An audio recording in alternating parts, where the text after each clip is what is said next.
You can find all of David Farrow's stories linked in the description below. I knew I was in trouble when Nico Sanchez appeared in the door of my office and said, "You've got to see this body, Hannigan." Never a good way to start a conversation. I looked up from my paperwork to see the officer hovering in my doorway. Sanchez had kind of a blanched look on his face, although that didn't mean much. The guy had never had much of a stomach when it came to dead bodies. Probably not a great quality for a cop to have, but hey, nobody's perfect.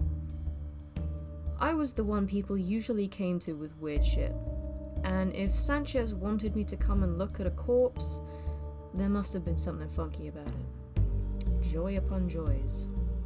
Still, the alternative was sitting here going through autopsy reports, so any kind of distraction was good in my book. I got up and followed him down the hall to the mortuary. "Who's the Vic?" I asked. "Name's Harvey Jackson. Found dead in his apartment this morning. The coroner didn't think there's any foul play involved, but they're keeping him on ice in case the autopsy reveals drugs in his system or something." "I take it you suspect differently," I said. "Or we wouldn't be talking right now." "I don't know what to think, honestly," Sanchez replied. "But I think you ought to have a look." We reached the mortuary doors and strode inside. Harvey Jackson was laid out on the examiner's table, pale and scrawny and buck naked. His eyes were closed, and I was struck, as usual, how much the dead looked like they were just sleeping. The ones who died peacefully, anyways. At a certain point, a body can only get so mangled before the illusion of sleep goes out the window. Sanchez approached the cadaver with some hesitance. The pale operating lights didn't do either of them any favors. Jackson had the complexion of a stained white blanket, and the officer looked positively sickly. You could tell Sanchez had been fit at some point, but the years had given him a bit of a gut, and his once chiseled jaw was rounded by baby fat. He scratched at his stubble and stared down at the body. So gross. "You seeing this, Hannigan?" I stepped around the table to get a closer look. The body itself was in decent condition, for a corpse at least, but its left ear was splattered with a viscous grey substance that looked like chunky glue. As I watched, a stream of the stuff blurbled out of the ear and dripped onto the table. I stepped back before any of it could splash onto my uniform. "Is it supposed to be doing that?" Sanchez asked. "The body's been in the cold chamber since this morning, right?" I said. "Any excess bodily fluid should have dried out by now, but this stuff is fresh." I looked up at Sanchez. "How did our victim die again?" "Aneurysm, supposedly. The coroner seemed kind of distracted when I was asking him about it. I guess he's never seen anything like this either." I glanced down at the puddle of grey goo. It had stopped bubbling, but the surface was still wet and slick. Something inside this guy's skull was leaking, and I was pretty sure I knew what it was. I looked over at the medical tray, picked up the bone saw, and gave the button an experimental press. It whirred to life with a soft mechanical whine. "Get the coroner," I told Sanchez. "I think we'd better crack open this melon." Jackson's eyes snapped open, wide and blood red, and a hand shot out to seize my wrist. The bone saw clattered to the floor, scraping noisily against the tiles. I cried out as the visor grip left bruises on my skin. Sanchez stood there, too shocked to make a move, as the dead man heaved himself off the table and lifted another hand to wrap around my throat. "Sanchez!"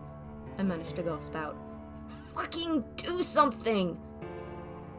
His cop instincts finally kicked in, and he grabbed the metal tray, sending medical instruments flying as he raised the plate and bashed the corpse across the head. More of that grey substance sprayed from its ear as the body let go of my throat and staggered off to the left. Its eyes were wide, but dull, and I wondered if it could feel pain. It scrabbled against the wall of drawers, struggling to maintain its balance. I reached for the gun by my side, but a loud bang suddenly echoed in the tiny space, and I figured Sanchez had beaten me to the punch. It was a damn good shot. The corpse's head exploded on impact, strewing chunks of grey across the wall and all over my uniform. I clenched my eyes shut and prayed that none of it got in my mouth. When I opened them again, the headless body was jerking on the ground, goo gushing from the hole in its neck. A few seconds later, and the dead body went back to being dead again. "Nice shot, Sanchez," I said. But when I looked over at my fellow officer, he was still standing, dumbstruck, clutching the metal tray in his stiff hands. The shot had come from somewhere behind him. Light footsteps clacked on the tiles, and a slender figure stepped out of the darkness. Gun still raised and smoking. Or maybe that was the eternal cloud of smoke billowing around his thick cigar. "Inspector," I said, massaging my throat, "you've got impeccable timing." Sanchez ran off to get the coroner for all the good he could do at this point, while the inspector knelt by the corpse and examined the gooey splatters.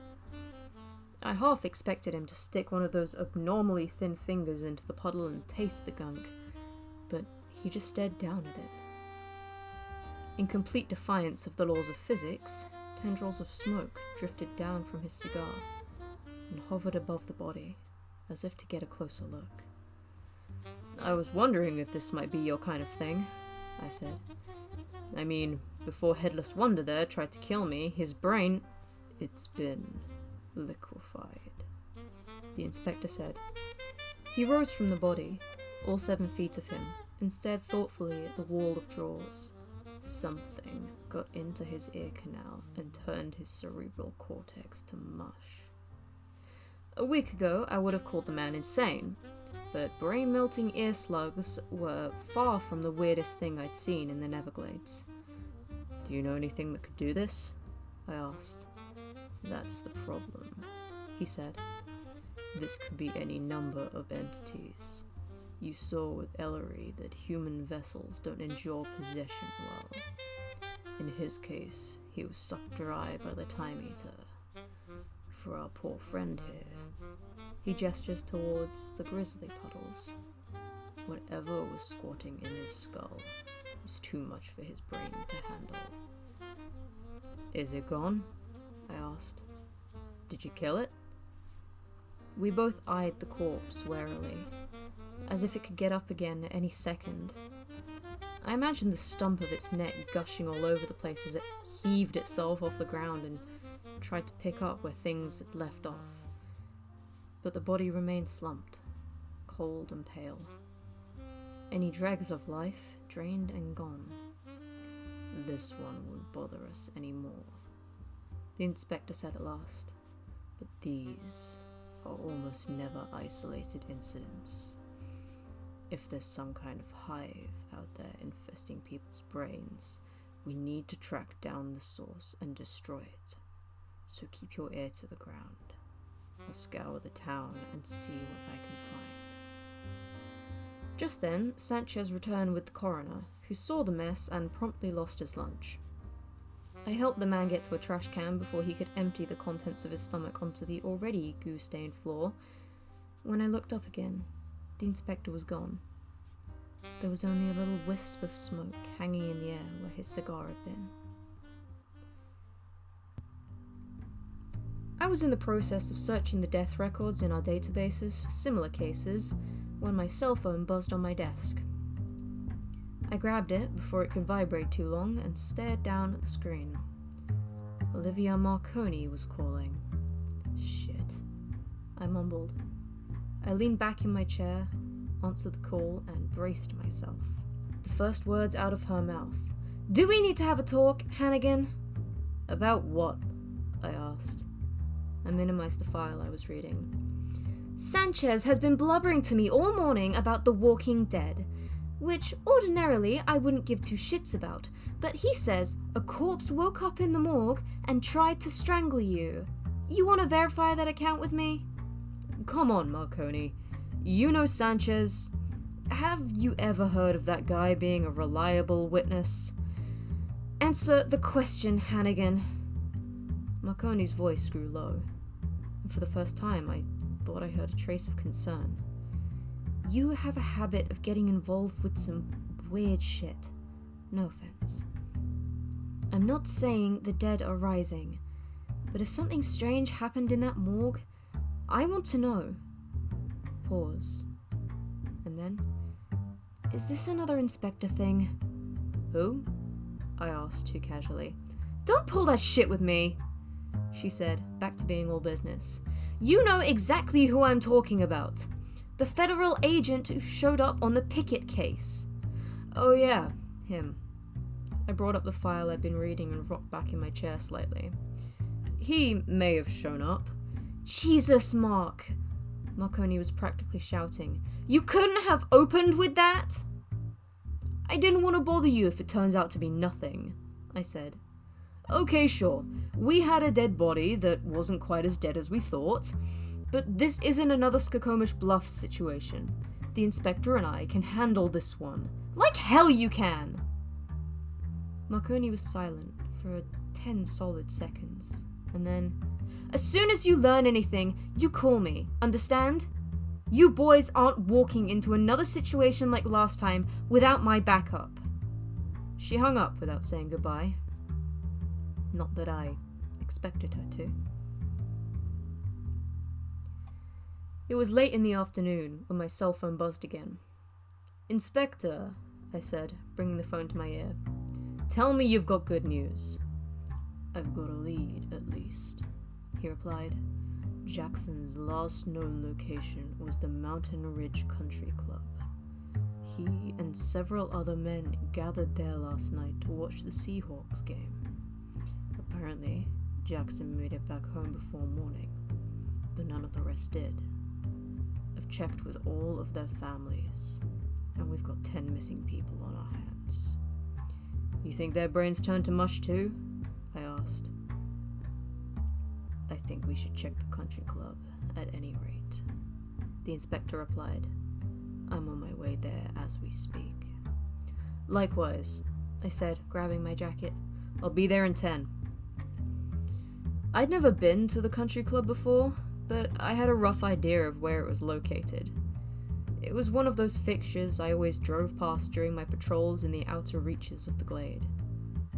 As I wound my way through the streets of town, orange sunlight glared off my windshield and turned the forest backdrop into a silhouette. The inspector, too, was barely more than a shadow when I met him in the club's parking lot. Only the speck of his cigar glowed in the darkness. You feel it, don't you? He said by way of greeting. There's something wrong here.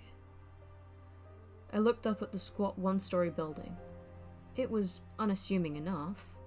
A yellow structure with a chipped paint job, front porch and a pair of bronzed rifles hanging above the door. But I knew what the inspector meant. It was too quiet here. The blinds were down and I couldn't hear a single sound. Not even a bird chirping in the eaves. It felt like the two of us had stepped into a circle where nothing moved. Nothing breathed. My hand drifted towards the pistol at my waist and hovered there. Well, no point in waiting around, I said. Let's case the joint. The lights were off when we entered the country club, and only the barest of dying sunlight poked through the slats in the window blinds. I tried the light switch, and only met with a dull popping sound. There was power somewhere in the building, though. I could hear the staticky voice of a radio host from the other room. It sounded like your standard sports broadcast. The inspector lifted a thin finger to his lips, and I nodded. We crept through the darkness towards the sound of the radio. The floorboards creaked under our shoes, so any element of surprise we'd started with was gone. I could only hope the worst thing we'd find was a bunch of guys gathered around a handheld radio, waiting to hear who'd scored the latest run. Dozens of animal heads sprouted from the walls, and in the dark they had an uncanny look of liveliness about them. They might have just been sticking their necks through narrow windows. The wall space between the animal busts was filled with countless photographs and certificates, none of which I could make out clearly. There was a pile of construction materials strewn across the floor near us. I nearly tripped over a stack of planks as I followed the inspector towards the soft drone of the radio. The subsequent clatter was louder than I would have hoped, and seconds later I heard another creak of the floorboards, this time from across the room. I grabbed the inspector's shoulder and forced him to stop. We grew quiet, listening, waiting for the sound to come again. Nothing but the radio. I began to wonder if it was just the building shifting, as old as it was. Then something moved in the shadows, and suddenly a figure in spattered overalls was rushing at us, eyes vacant.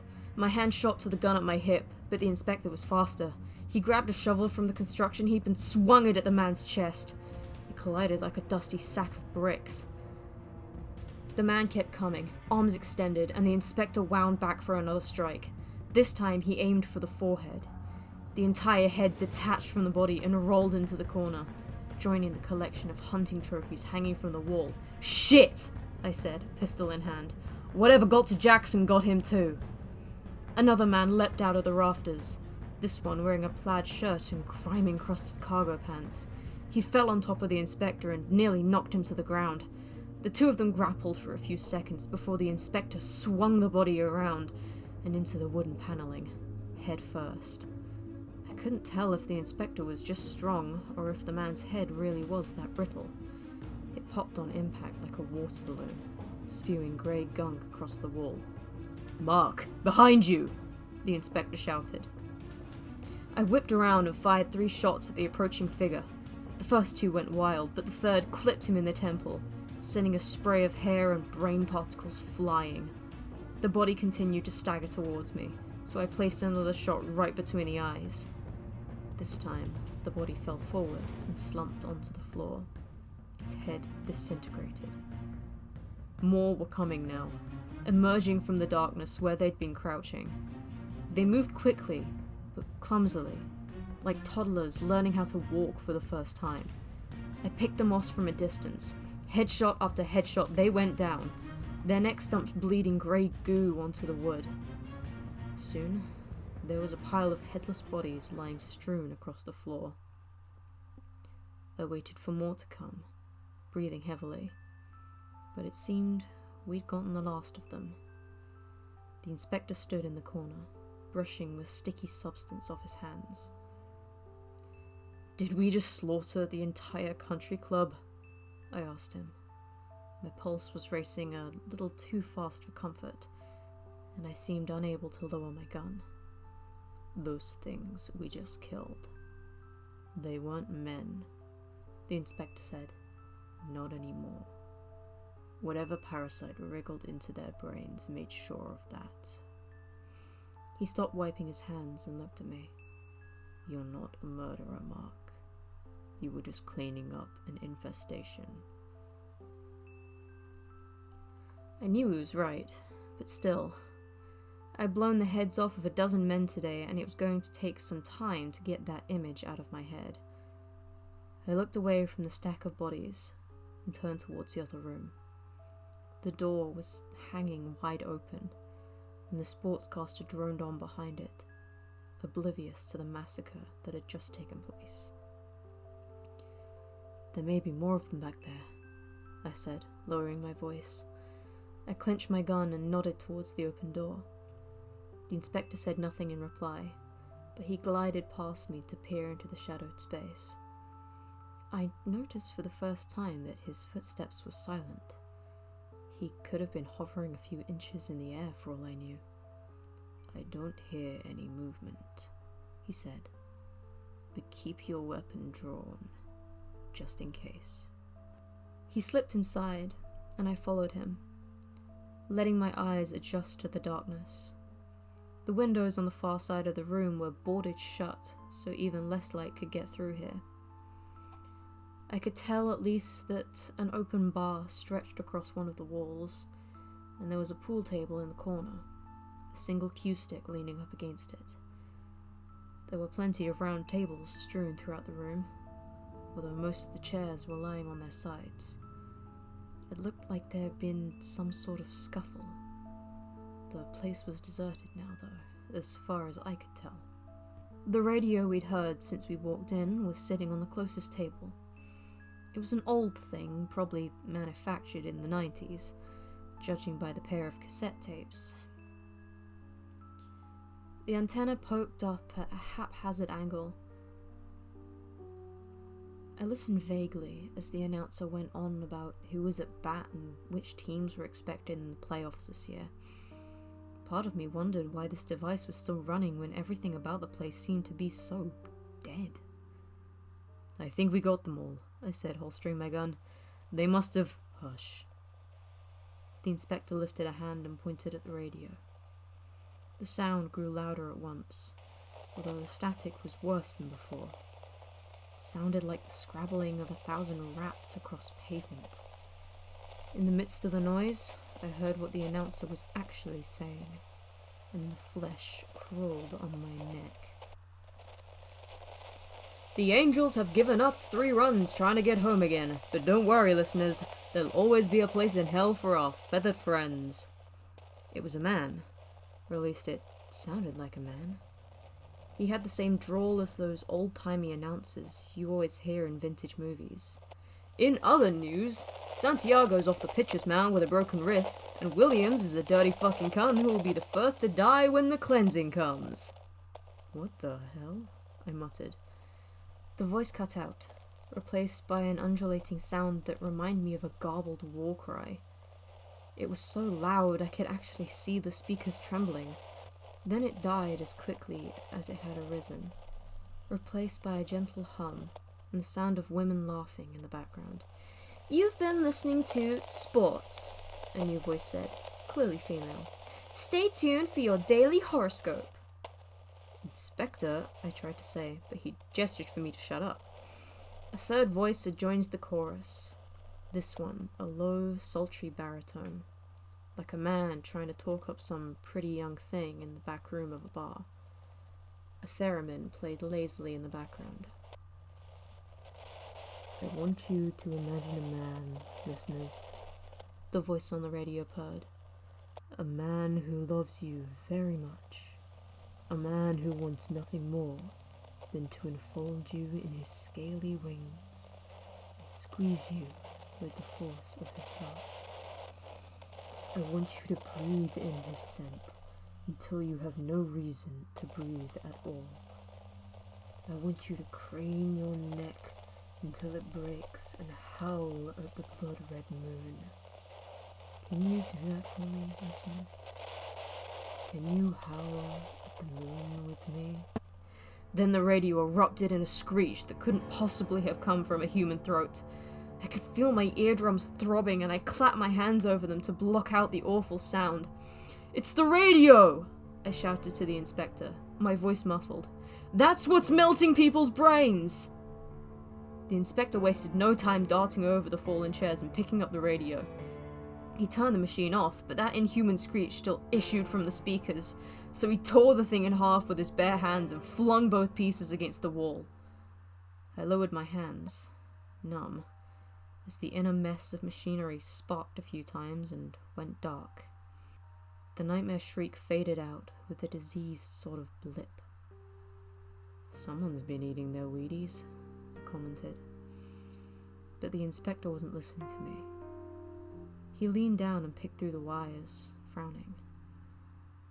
The smoke billowing from his cigar had taken on a peculiar shade of orange. "It's in the radio waves," he said at last. "That much is obvious. But where's the source?"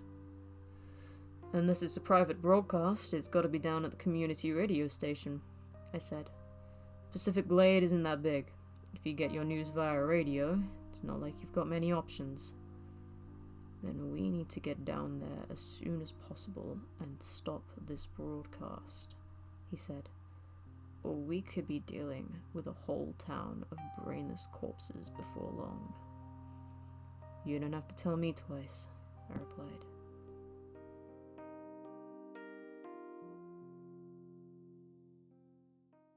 If you're hearing this, that means you've made it to the end of today's story. If you enjoyed, please like and subscribe, and thank you for sticking around to the end. If you're enjoying these stories as much as I am, go down to the description below and you can find a link to all of David Farrow's stories.